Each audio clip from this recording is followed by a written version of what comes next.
2023년 1월 1일 새 첫 주에는요, 오늘의 본문 마태복음 3장 11절과 12절 말씀들을 가지고요, 내 삶의 결정적이고 새로운 방향 성령님, 이와 같은 제목으로 말씀의 귀한 은혜를 나누고자 합니다.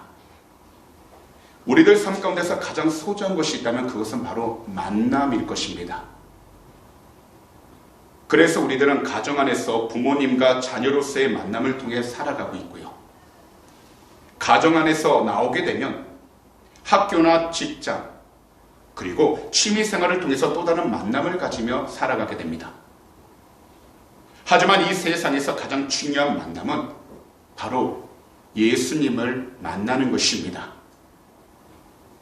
특히 지치고 힘든 사람은 예수님을 만나서 치유되고 회복해야 하는 것입니다. 그래서 우리들은 예수님을 믿어야 하고 예수님에 대해 배워야 하며 성령님이 임해야 하고 성령님으로 충만해야 하는 것입니다. 그렇기 때문에 우리들에게 있어서 성령 충만은 선택이 아니라 이것은 책임이고 필수적이라는 것입니다. 그럼 오늘의 본문 마태복음 3장 11절과 11절 말씀들을 통해 내 삶의 결정적이고 새로운 방향 성령님이라는 주제를 가지고서 우리 귀한 성도님들과 함께 두 가지로 함께 말씀의 은혜를 나누길 원합니다. 첫 번째로, 우리들은 성령 침례를 간절히 원해야 하는 것입니다. 우리 성도님들께서는 터닝 포인트라는 단어를 들어보셨을 것입니다. 다 아시다시피 결정적이고 새로운 방향을 터닝 포인트라고 이야기를 하는데, 우리가 이 세상을 살아가다 보면 터닝 포인트, 즉 결정적인 전환점을 만날 때가 분명히 있습니다. 그런데 이것은 어떤 분에게는 가정이 될 수 있고요, 어떤 분에게는 교회, 어떤 분들에게는 사업장이나 직장이 되어서 각자 자신들이 원하고 바라던 길로 나아가게 됩니다. 그리고 위대한 터닝 포인트를 만난 사람은 그 시점으로부터 삶의 새로운 방향을 찾게 되는 것입니다. 사실 저도 주의 종이 되기 전에 삶의 터닝 포인트 전환점이 있었습니다. 바로 그때가 바로 성령 충만함을 받을 때였는데요, 성령 침례를 받을 때였는데, 중학교 2학년 때 저는 어머니를 따라서 교회를 참석하고 예배 참석하면서 예배에 충실하면서 나아가다 보니까 하나님께서 귀한 은혜를 부어주셔서 성령 침례를 받게 해주셨습니다. 그런 뒤 성령 침례를 받은 뒤에 방언으로 기도를 하기 시작하게 되었습니다. 그리고 나서 이때를 중심으로 저희 신앙생활은 분명하게 전과 후로 나눠지게 되었습니다. 삶 속에서는 누구든지 어렵고 힘든 시기들이 있지만, 그런데 저는 어렵고 힘들었던 시기에 어머니를 따라서 교회와 기도원을 열심히 다녔습니다. 그리고 그 기도 시간을 같이 다닐 때는 너무나도 좋았습니다.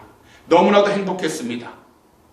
그러면서 어머니를 통해 예배를 참석할 때 저는 예배의 중요성을 깨닫게 되었고, 예배를 통해서 주님을 만날 수 있다는 것을 경험하면서 신앙생활을 쭉 해오다 열심히 기도하면서 저는 이 자리, 주의 종으로 하나님의 부르심을 받게 되어 이렇게 설 수 있게 되었다는 겁니다. 성령 충만함을 받게 되면 우리는 분명 성령의 9가지 열매를 갖게 됩니다. 그리고 그 가운데 한 가지가 바로 방언입니다. 방언은 우리가 일반적으로 쓰는 언어를 가리키는 것이 아니라 하늘의 언어로서 사람들이 알아듣지는 못하지만 하나님께서는 그 언어를 통해서 하나님의 뜻을 구하게 하시고 이 세상 가운데 우리가 알지 못하는 것들을 하나님의 언어로 부르짖게 해주셔서 미리 모든 것을 예배해 주시며 나아가도록 은혜를 베풀어 주시는 것입니다. 제가 이렇게 방언으로 기도하기 시작하자 하나님께서는 기도 제목들을 주시기 시작하게 되었고, 그리고 이 기도 제목을 중심으로 계속해서 기도함으로써 지금 이렇게 주의 종의 자리까지 올 수 있게 되었던 것입니다. 이처럼 우리 모두가 삶 속에서 자신의 방향을 정하는 터닝 포인트, 삶의 전환점을 분명 만나게 됩니다. 그런데요, 삶의 전환점에서 우리가 하나님 뜻대로 나아가기 위한다면 우리는 무엇보다도 주 예수 그리스도 이름으로 성령의 충만함을 받아야 한다는 것입니다. 그래서 오늘 본문을 보시면 침례 요한께서는 예수님을 소개하실 때 성령으로 침례 주시는 분이라고 말씀하신 것입니다. 사실 이 당시 침례 요한의 침례는 하나님의 이름으로 물로만 하는 것이었습니다. 이것은 물로 침례를 받음으로 죄로부터 정결하게 되었다는 것을 의미하고 죽음에서 다시 살아났다는 것을 의미하는 것입니다. 하지만 오늘 본문에서 침례 요한은 예수님에 대해서 불과 성령으로 침례를 베푸시는 하나님이라고 선포하셨다는 겁니다. 곧 세상 가운데 물로 침례를 받는 것뿐만 아니라 우리가 물로 침례를 받는다면 그 전환점을 통해서 예수 그리스도 이름으로 불로 그리고 성령으로 침례를 받아 하루하루 우리의 주어진 시간들 가운데 하나님의 뜻을 구하고 하나님의 영광을 드러낼 수 있도록 항상 영적으로 깨어 있어야 한다는 것입니다. 사실 예수님께서 불과 성령으로 침례를 주신 것은 오직 한 가지, 하나님의 권위와 능력이 예수님께만 있다는 것을 모든 사람들에게 알게 하신 참된 증거였다는 것입니다. 그래서 성령과 불로 침례를 주신다는 것입니다. 이 당시 침례 요한은요, 자신이 예수님의 신발조차 들게도 감당하지 못할 만큼 주님은 크고 능력 있는 분이심을 분명히 알고 있었던 것입니다. 오늘날 이 세상을 살아가면서 우리 각자 우리들이 서 있는 그 모든 환경 가운데 여러 가지 문제를 만나거나 혹은 여러 가지 어렵고 힘든 시간 가운데 있을 때 삶의 전환점, 터닝 포인트를 경험하길 원합니다.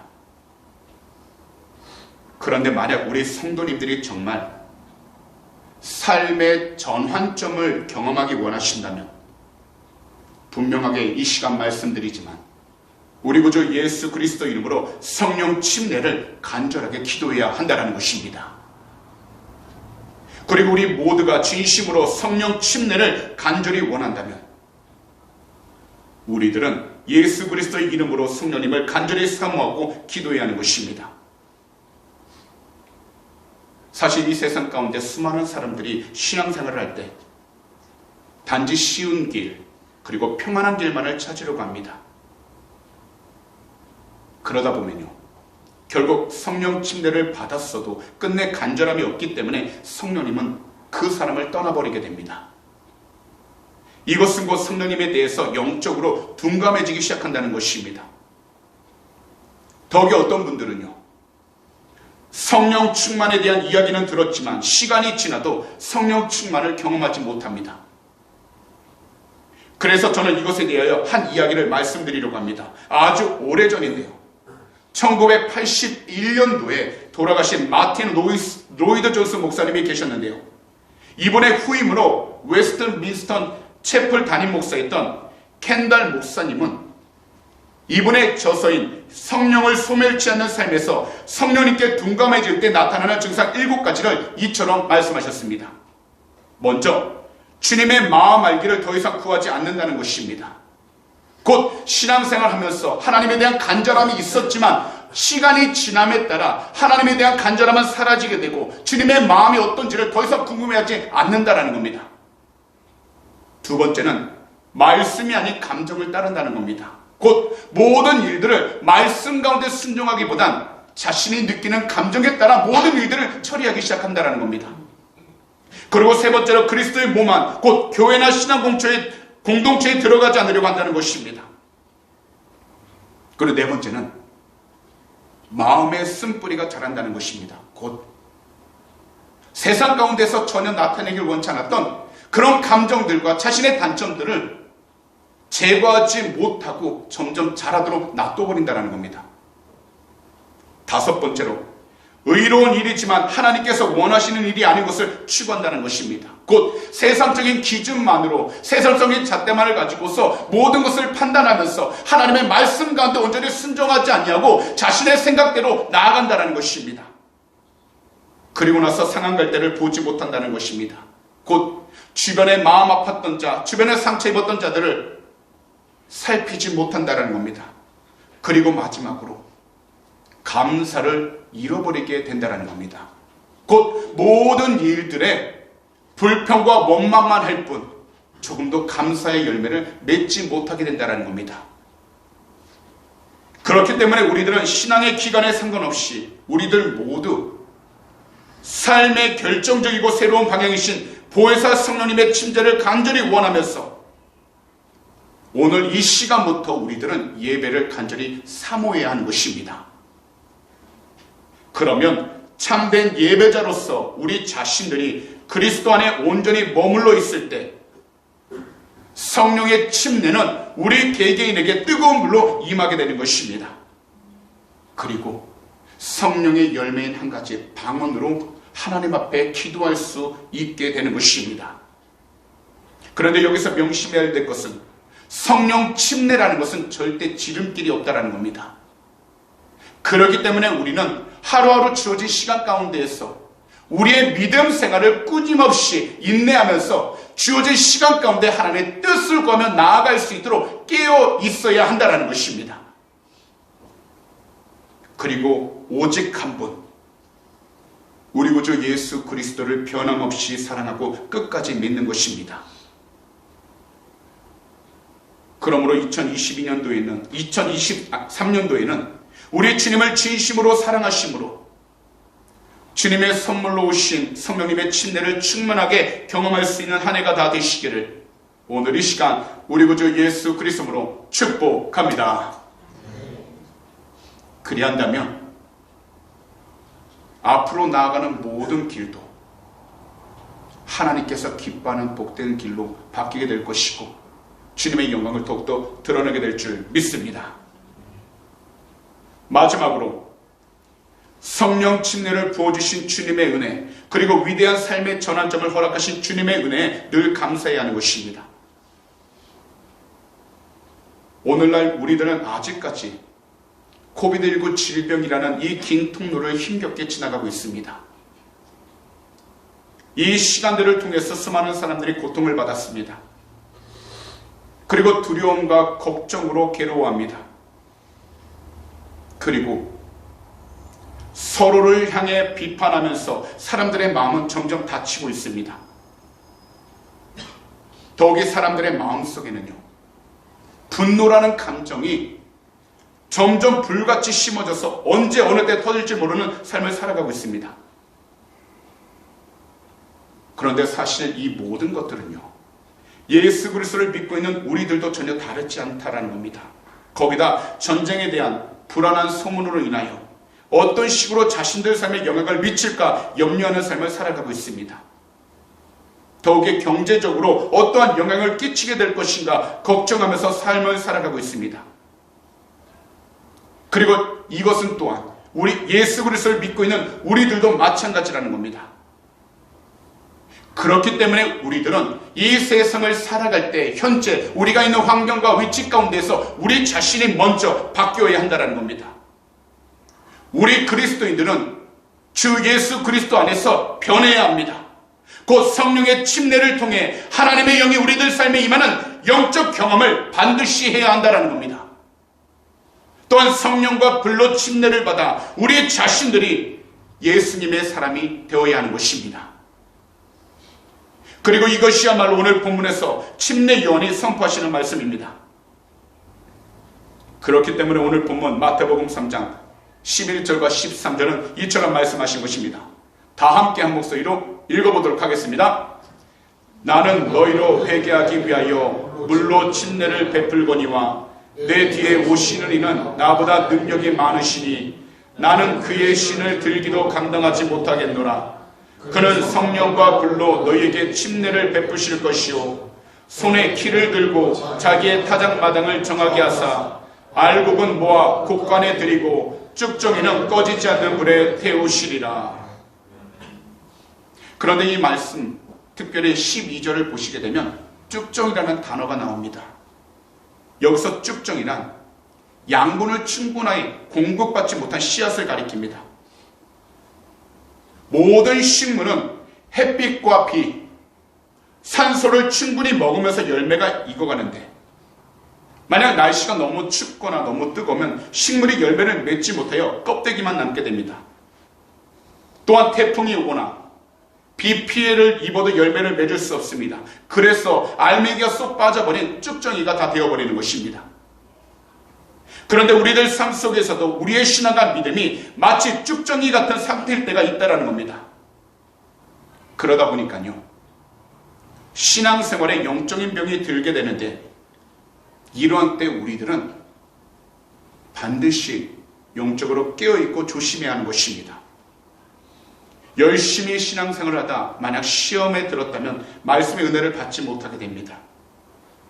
기도에도 찬양에도 간섭은 냉랭합니다.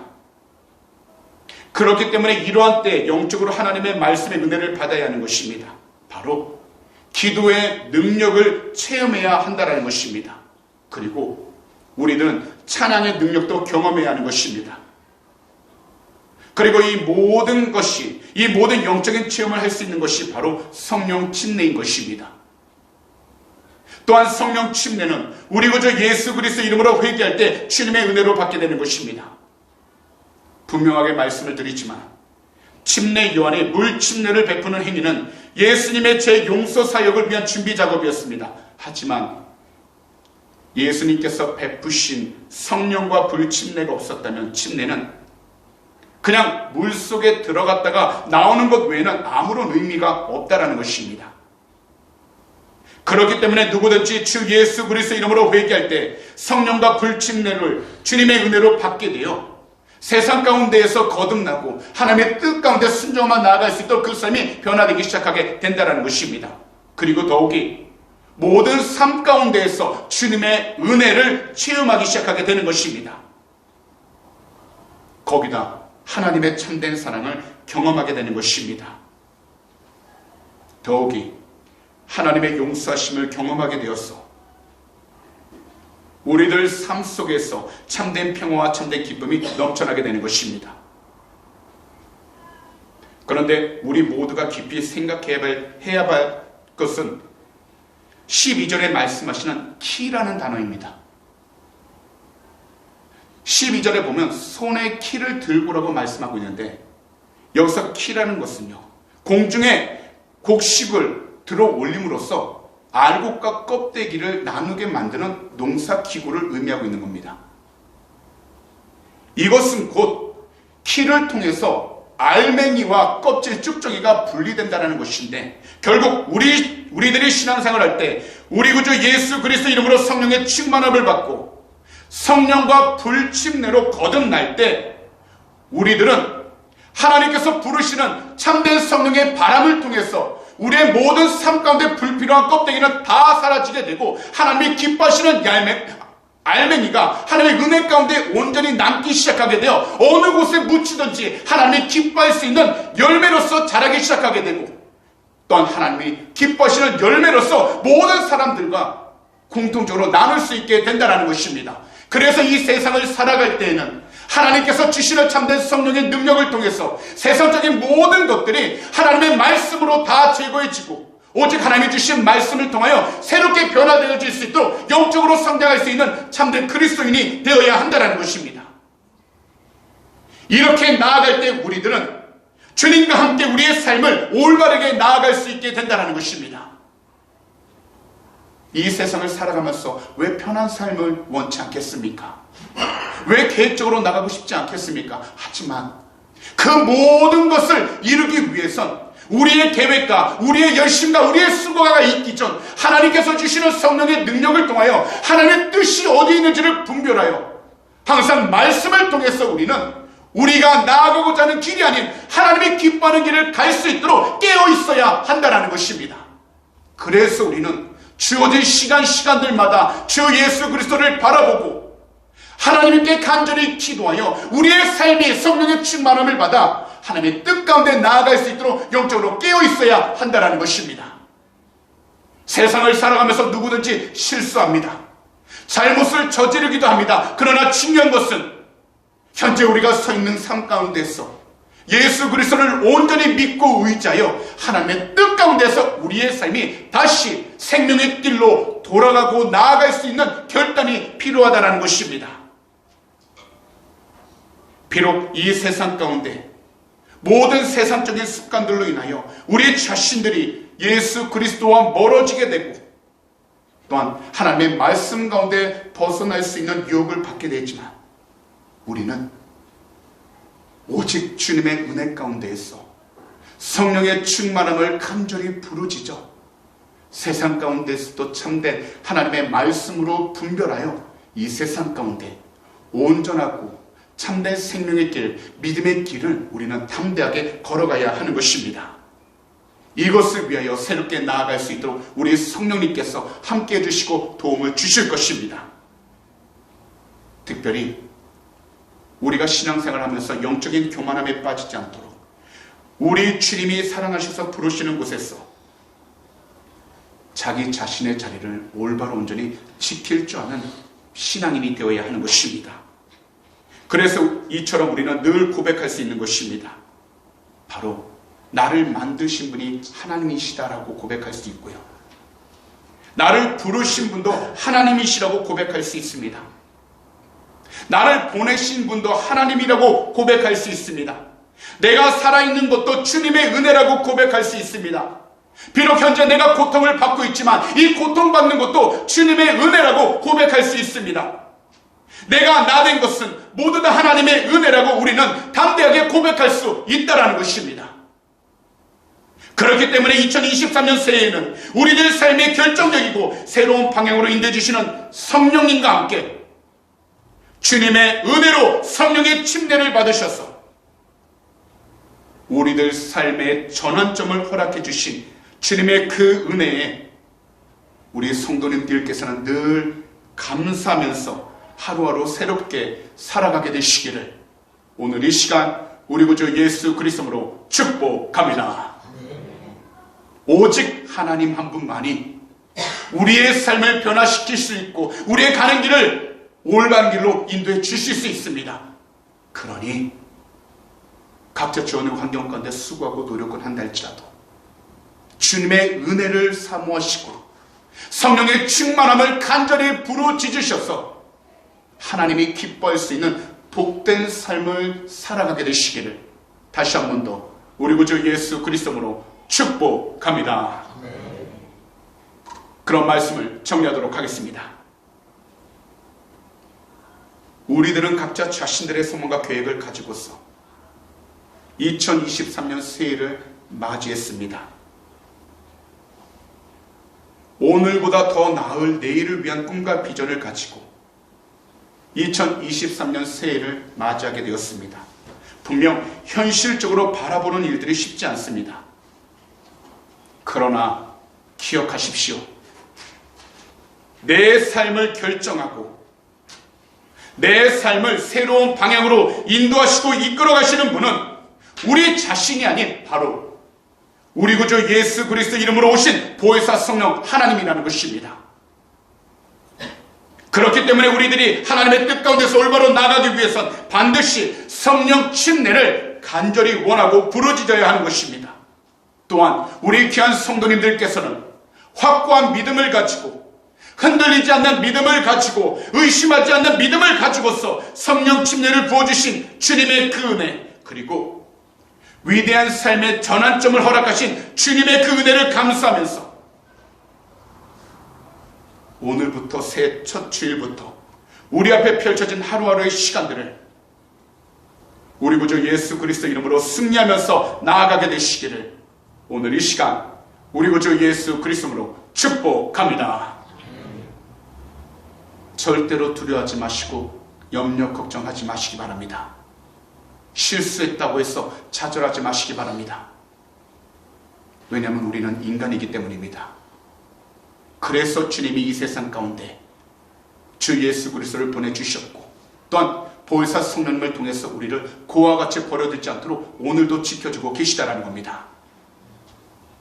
소망이 없는 것 같다 할지라도 예수 그리스도를 바라보는 참된 믿음의 눈으로 하나님의 말씀을 통해서 참된 소망을 바라보게 되시기를 다시 한 번 더 주님의 이름으로 축복합니다. 이것을 위하여 밤낮으로 성령 충만함을 간절히 사모하시기 바랍니다. 그리하면 우리는 담대하게 이 세상을 이기며 승리하게 될 줄 믿습니다. 그럼